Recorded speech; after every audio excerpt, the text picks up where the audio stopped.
Welcome back to PianoBuffs 24 Days Scales Challenge. Today is our last scale, D minor, and we are finally finishing our circle of fifths. Today, I will talk about what's the difference between parallel key and a relative key. I will also explain D minor scale in natural, harmonic, and melodic modes. We will also play dominant, subdominant, and tonic arpeggios. And I will show you how you can implement your scales knowledge into a piece. To begin with, I'd like to correct myself because I was always referring to a relative key as a parallel key. And this is due to a Lithuanian language because it's my mother tongue. And in Lithuania, where I had my first music theory lessons, we would always refer to a relative key as a parallel key. But actually, we just got a comment from our community that in the US, parallel key means different than it means in Lithuania. So let's see what I mean. If you look at my keyboard, we are at the moment playing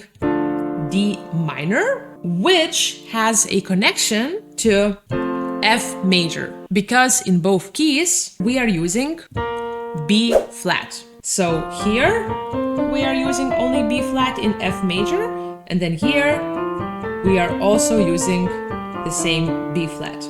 A parallel key for F major would be F minor. So parallel key has the same root position. When you talk about D minor, this is a relative minor to F major. So big thanks to our community that you always teach us something new. Let's get familiar with D minor.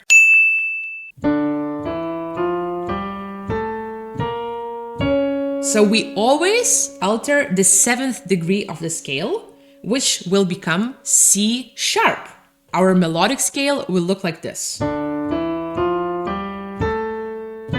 6th degree altered, 7th degree altered, and then on the way back, we will come back as a natural mode. Therefore, we will play C natural, B flat, the harmonic scale,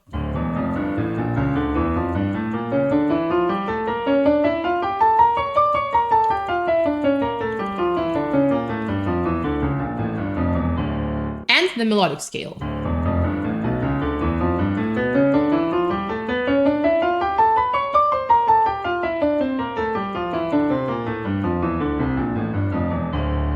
Remember that you can always play these scales in different intervals. I just played in an octave.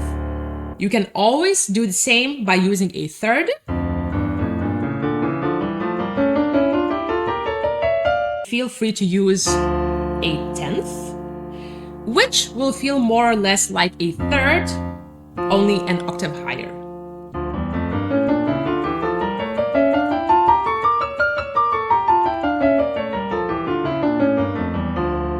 And the melodic.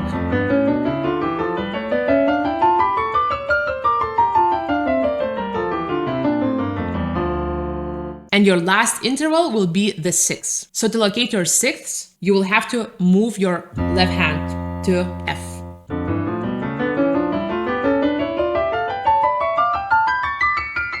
And you will come back naturally. So I think the reason why we play so many scales as pianists is that we want to locate these structures once we are playing pieces. This is why it's so important to know the harmonic functions. You will be probably familiar with our tonic chord, and there are two other very important functions in every scale. Dominant function, which will always be the 5th degree of the scale. And then another very important function will be subdominant. Most of the music, pop music, a lot of classical music is circling around these 3 basic functions. Let's start from a tonic long arpeggio.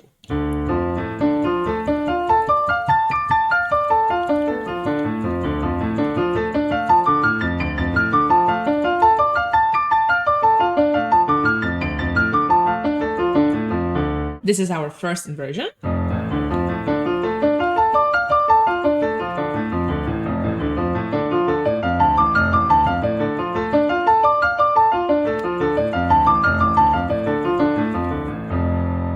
And the second inversion of the tonic.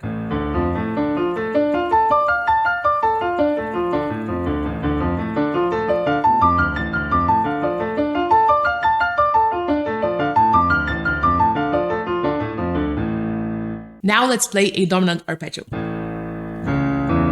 So we located our 5th degree of the scale. 1, 2, 3, 4, 5. This time we are not playing it as a 7th chord. We are using a simple A major chord. First inversion.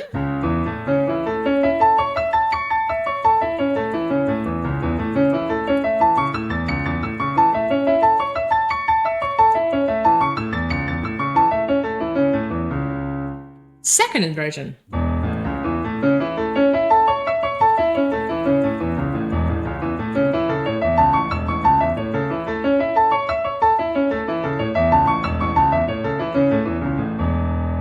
Let's play our subdominant chord. We will need to find our 4th degree of the scale. 1, 2, 3, 4. G minor, root position.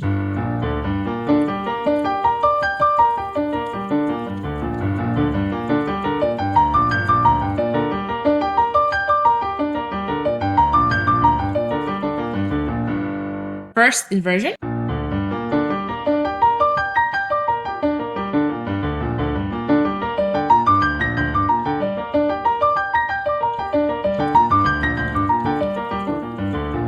And a last inversion.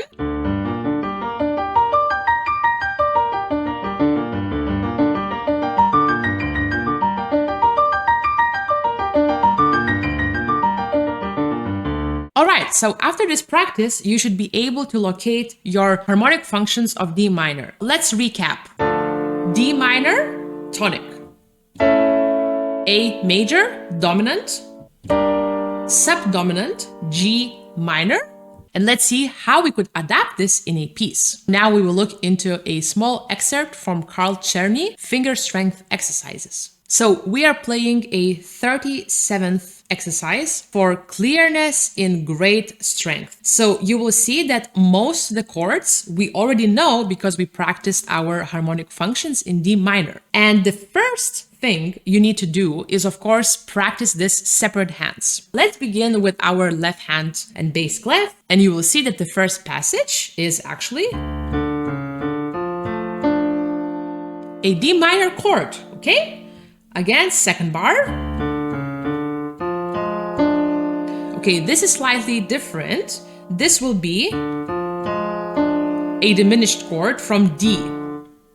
So our first bar, D minor, a diminished chord from D, again, tonic of D minor, I'm here at the moment, 4th bar, let's see what happens here. Oh wow, our dominant chord.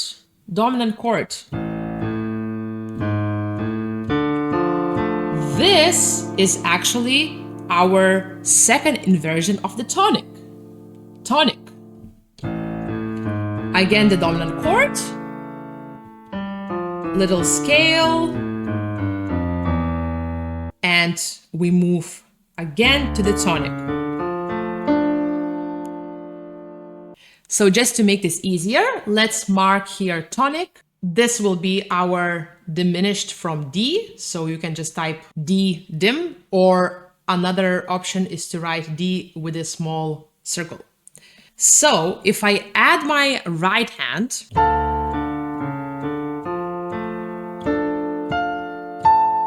then the diminished,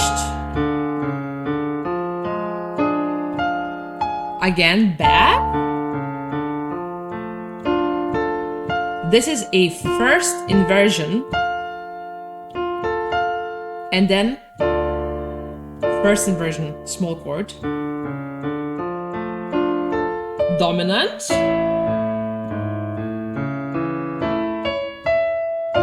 tonic, second inversion, dominant, small scale.